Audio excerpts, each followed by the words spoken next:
India China നയതന്ത്ര ബന്ധം ഊട്ടിയുറപ്പിക്കാൻ പരസ്പര സഹകരണം വാഗ്ദാനം ചെയ്ത് ഇരു രാഷ്ട്രത്തലവന്മാരുടെയും ചർച്ച.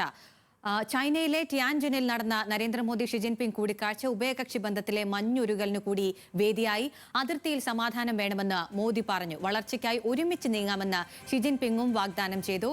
മനു അഖിലയുണ്ട് വിവരങ്ങളുമായി. മനു, അങ്ങനെ ആ മഞ്ഞുരുകുകയാണ്. ഇന്ത്യ ചൈന ബന്ധം ഊട്ടിയുറപ്പിക്കാനുള്ള നടപടിക്രമങ്ങൾ മുന്നോട്ട് കൊണ്ടുപോകാൻ ഇരു രാജ്യങ്ങളും തീരുമാനിച്ചിട്ടുണ്ട്. എന്തൊക്കെയാണ് ചർച്ചയിലെ വിശദാംശങ്ങൾ, വിവരങ്ങൾ? അഖില, ജപ്പാൻ സന്ദർശനം പൂർത്തിയാക്കി കഴിഞ്ഞ ദിവസമാണ് പ്രധാനമന്ത്രി നരേന്ദ്രമോദി ചൈനയിലേക്ക് എത്തിയത്. 7 വർഷത്തിന് ശേഷം ചൈനയിലെത്തുന്ന പ്രധാനമന്ത്രിക്ക് ഗംഭീരമായൊരു വരവേൽപ്പ് കൂടിയാണ് ലഭിച്ചിരുന്നത്. ടിയാൻജിനിൽ നടക്കുന്ന ഷാങ്ഹായ് സഹകരണ സംഘടനയുടെ ഒരു വാർഷിക ഉച്ചകോടിയിൽ പങ്കെടുക്കാനാണ് മോദിയുടെ ഈ ചൈന സന്ദർശനം. ഇന്ത്യയും ചൈനയും തമ്മിലുള്ള ഈ ഒരു ബന്ധം ഏറ്റവും ഊഷ്മളമായ നിലയിൽ തുടരുന്നൊരു കാലം കൂടിയാണ്. ഈ ഒരു ഘട്ടത്തിൽ തന്നെ ഇരു നേതാക്കളും ചൈനീസ് പ്രസിഡന്റ് ഷി ജിൻപിങ്ങുമായി പ്രധാനമന്ത്രി നരേന്ദ്രമോദി ഒരു കൂടിക്കാഴ്ച നടത്തിയിരുന്നു. ഏകദേശം 45 മിനിറ്റോളമാണ് ആ ചർച്ചകൾ പുരോഗമിച്ചത്. ഇന്ത്യ ചൈന ബന്ധം മെച്ചപ്പെടേണ്ടത് നിർണായകമാണെന്ന കാര്യമാണ് ഇരു നേതാക്കളും ഈ കൂടിക്കാഴ്ചയിലും അടിയുറപ്പിച്ച് പറയുന്നത്. അതിർത്തി തർക്കം പരിഹരിക്കാനും വ്യാപാര വാണിജ്യ രംഗങ്ങളിലടക്കം ഇരു രാജ്യങ്ങളും തമ്മിലുള്ള ചില നിർണായകമായ നയതന്ത്ര ബന്ധങ്ങൾ തുടരാനും സ്വീകരിക്കാനും എല്ലാം ഈ ഒരു കൂടിക്കാഴ്ചയിൽ ധാരണയായിട്ടുണ്ട്. ഇന്ത്യ ചൈന ബന്ധത്തിൽ പുരോഗതിയുണ്ടെന്നും അത് മുന്നോട്ട് കൊണ്ടുപോകുമെന്നുമാണ് പ്രധാനമന്ത്രി നരേന്ദ്രമോദി പ്രതികരിച്ചത്.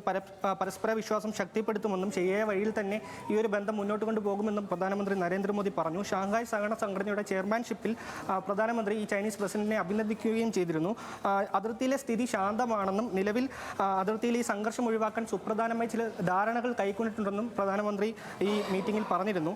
ഇരു രാജ്യങ്ങൾക്കും ഇടയിലെ വിമാന സർവീസുകൾ പുനരാരംഭിക്കാനും കൈലാസ് മാനസരോവർ യാത്ര പുനരാരംഭിക്കുമെന്നും പ്രധാനമന്ത്രി നരേന്ദ്രമോദി പറഞ്ഞിരുന്നു. മോദിയെ കണ്ടതിൽ വീണ്ടും സന്തോഷമെന്നാണ് ചൈനീസ് പ്രസിഡന്റ് ഷി ജിൻപിങ് ഈ കൂടിക്കാഴ്ചയിൽ പറഞ്ഞത്. സമാധാനത്തിനായി ഒരുമിച്ച് നീങ്ങണമെന്ന് ഷി ജിൻപിങ് ആഹ്വാനം ചെയ്തിട്ടുണ്ട്. നല്ല സുഹൃത്തുക്കളും അയൽക്കാരും ആകേണ്ടത് ഈ ഒരു കാലഘട്ടത്തിൻ്റെ അനിവാര്യതയാണെന്നും ചൈനീസ് പ്രസിഡന്റ് പറഞ്ഞിരുന്നു.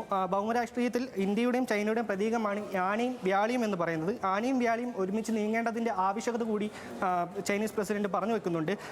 നമുക്കറിയാം, ഈ ട്രംപിൻ്റെ താരിഫ് യുദ്ധങ്ങൾക്കിടയിലാണ് ഇരു രാജ്യങ്ങളും തമ്മിലുള്ള ഒരു നിർണായകമായ ഒരു കൂടിക്കാഴ്ച നടക്കുന്നത്, ഇരു രാജ്യങ്ങളും കൈകോർക്കുന്നതും.